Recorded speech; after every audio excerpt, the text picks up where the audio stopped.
दसरा 3.5 मुहूर्तांपैकी एक असलेल्या या दिवसाला भारतीय संस्कृतीत एक विशेष महत्त्व मानलं जातं. पण या दिवशी सोन्याऐवजी आपट्याचीच पानं का बरं दिले जातात?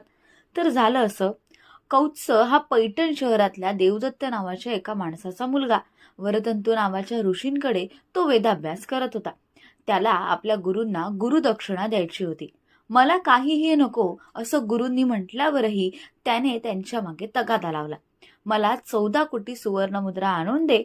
कौत्साला हे जमणार नाही आणि तो आपला हट्ट सोडून देईल असं वरतंतूंना वाटलं.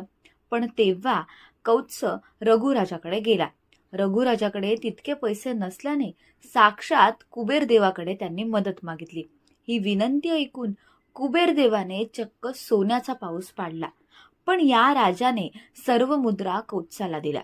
हव्या तितक्या मुद्रा त्याने घेतल्या आणि बाकीच्या आपट्याच्या झाडाखाली ठेवून प्रजेला लुटायला दिलं.